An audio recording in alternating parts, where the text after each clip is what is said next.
This is what the stock market was once like. A large room with monitors on the wall, showing continually changing columns of numbers. On the floor, a hectic crowd of traders and a babble of voices, from which one repeatedly heard the shouts, "Buy" and "Sell." But this picture has changed. The room is still there, along with the monitors, but the crowd has become much smaller. Quietly humming computers have taken their place. The traders who monitor and control the computers are either sitting at home or in the office. These computers work much faster, never go on holiday, and rarely require a person to run them. These computers are equipped with trading programs based on mathematical formulas known as algorithms. Instead of the traders, it is these programs that evaluate stock market rates and are able to buy and sell stocks either fully or semi-automatically. Some of these trading programs only perform simple commands. For example, when the price of grain falls below a certain value, then buy X number of grain stocks. Other programs can follow several commands at once and are relatively complicated. But they are nothing compared to custom-built, high-frequency trading computers. The trading programs installed on these computers can independently pursue complex strategies with incredible speed.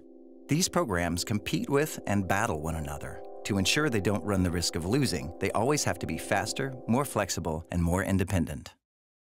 What was previously traded within days, hours, and minutes is now bought and sold within seconds, milliseconds, and microseconds.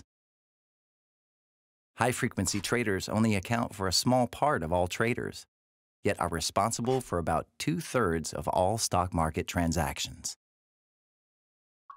The high-frequency trader's basic strategy is very simple.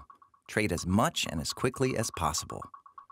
The profit margin on each transaction is frequently quite small, but these small amounts add up to billions due to mass and velocity. To make this work, the high-frequency trading programs must always be a split second faster than the others. And that's only possible when they are close to the stock market. The shorter the cable, the faster the information can be transmitted. It's all about milliseconds. For example, the buying price of a certain commodity rises minimally. Since the high-frequency trading programs can process this information before other trading programs, they have the opportunity to be the first to respond to the price trend. Before the trend ends, the commodity stocks are sold again at a minimum profit per share.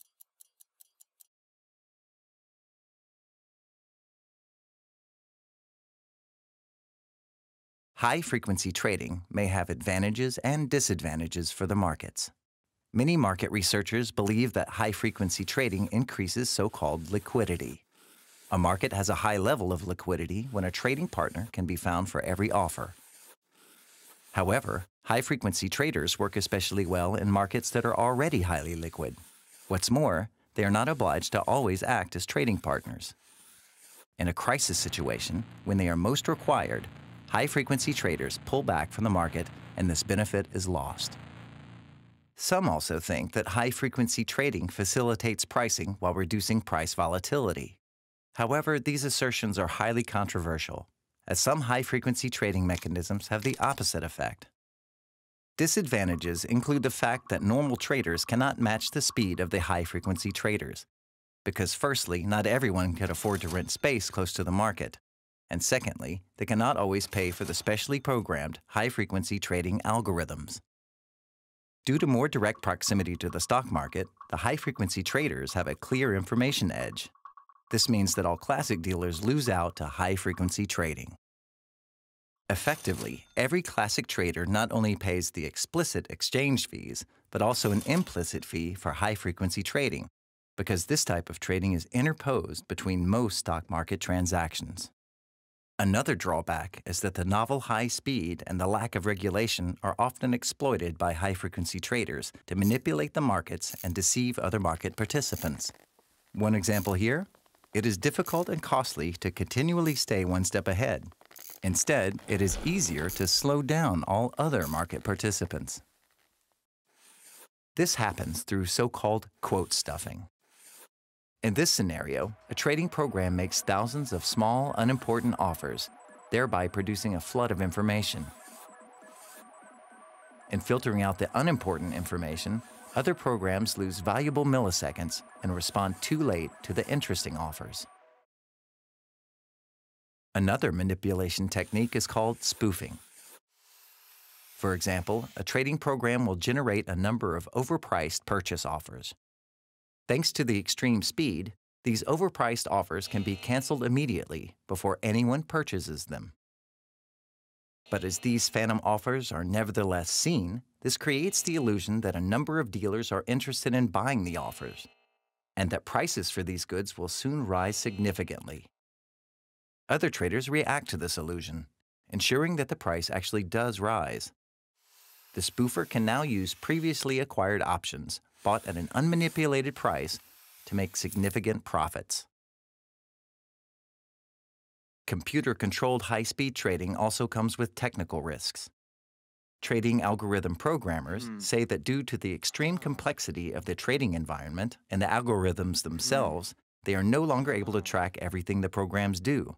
And of course, these programs are never completely error-free. This leads to problems in the interaction of various trading programs. As with human dealers, unpredictable situations can arise. For example, when two or more programs repeatedly react to one another and subsequently get trapped in a loop. The problem here is the speed with which this happens. Only special programs would be able to react quickly enough, as humans are much too slow to become aware of the threat, assess it, and intervene. These risks and manipulations are detrimental to the vast majority of market participants and cannot be compensated for by the benefits. In addition to the already unfair advantages for high-frequency traders, all these problems can have fatal consequences on the real economy. They played a large role in stock market crashes, such as the first flash crash of 2010, when the U.S. stock market collapsed within a few minutes in a way never seen before. Since then, many flash crashes have repeatedly been observed in every stock exchange. Despite claims of immunity to such a problem, the German stock market experienced its first real flash crash in early 2014.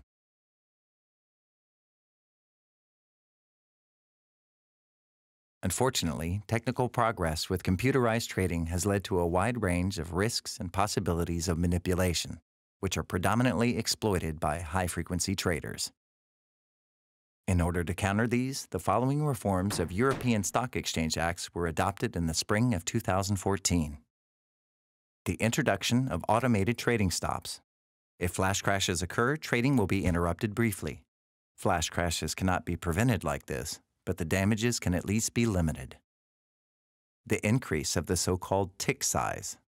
This is the minimum amount by which a market price can change.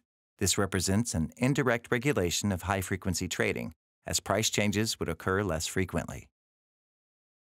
The following regulations were unfortunately left open by the stock markets and are not sufficiently anchored in law. The stock exchanges thus find themselves in a conflict of interest, as they are mainly benefiting from high-frequency trading. To begin with, the stock markets are being directed to make privileged electronic connections to stock exchange computers fair and transparent for all market participants. However, as long as slower and faster connections exist, this will lead to structural inequality on the markets, penalizing those traders who only have access to a slower connection. Quote stuffing and spoofing will still remain possible. Privileged connections to exchange computers, so-called co-locations, should be eliminated in order to restore equal opportunities for all market participants. Likewise, stock exchange operators have unfortunately only been asked, but are not obliged, to prevent the mass occurrence of phantom offers. There are two options for dealing with this, either by introducing limits on offer cancellations or introducing a minimum holding period for offers. The European Parliament has proposed 500 milliseconds as the minimum retention period, but unfortunately was unsuccessful in this initiative.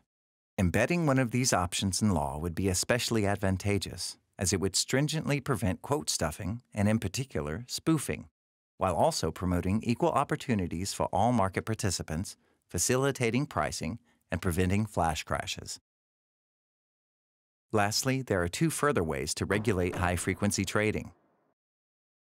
The enforcement of a minimum holding period for securities would mean that it would not be possible to immediately resell shares that have just been acquired. This would prevent high-frequency traders from interposing themselves on every transaction conducted. Ultimately, the introduction of the much-vaunted financial transaction tax would make high-frequency trading less lucrative and, in all likelihood, offset the social losses on the financial markets through tax revenues. The advantages of high-frequency trading are largely overestimated, while the disadvantages are systematically swept under the carpet. It's not about preventing computer-assisted trading, but rather preventing extreme forms of trading that are harmful to society. To ensure that innovations and technical developments on the financial markets are not abused, we should ensure that they are accompanied by the appropriate legislative reforms.